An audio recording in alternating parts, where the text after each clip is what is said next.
कोई दिक्कत, कोई परेशानी। देखो बहुत सारे लोग पता नहीं क्या लिखते रहते हैं। आप एक दिन बैठ के पढ़ना, किसी दिन आप एक उपनिषद पढ़ सकते हैं।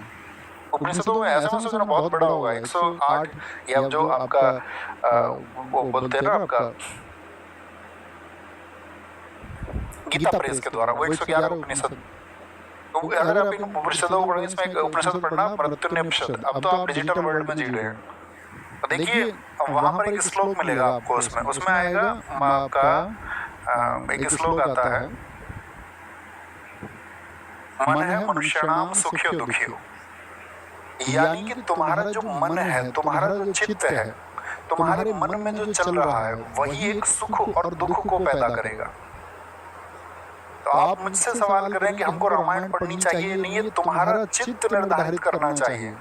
तुम्हारे अंदर से किसी चीज के लिए आवाज आनी चाहिए, तभी तुम आस्तिक होगे, तभी तुम नास्तिक होगे।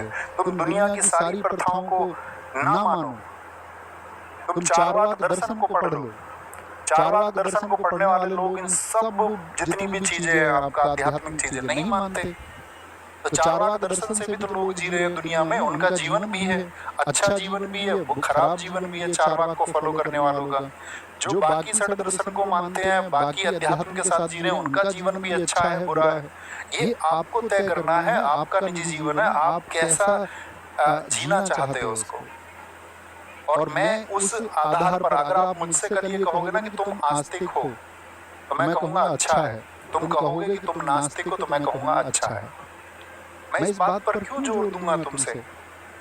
वो तुम्हारा जीवन है दोस्त, तुमको तय करना है। और जब तक तुम्हारे अंदर से आवाज नहीं आती है, और जब तक तुम खुद नहीं सीखना चाहोगे, जब तक तुम्हारा चित्त गवाही नहीं देगा, जब तक तुम्हारी इंद्रियां, ये पांचों जो भी ज्ञान इंद्रियां जिनको तुम कहते हो, जब तक इनके अंदर से आवाज नहीं आएगी कि आपको कुछ जानना है, कुछ सीखना है, तब तक आप कुछ सीख भी नहीं पाओगे।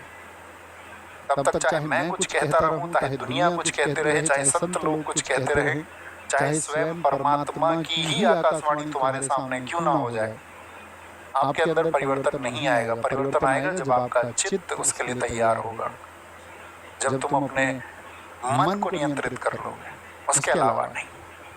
ओके, तो क्या बोलेंगे? याद हुए? एक बार नाम बोलो, कौन कौन से नाम हमने आपको बताए? सूफियाना घराना, रुस्तम सोपोरी।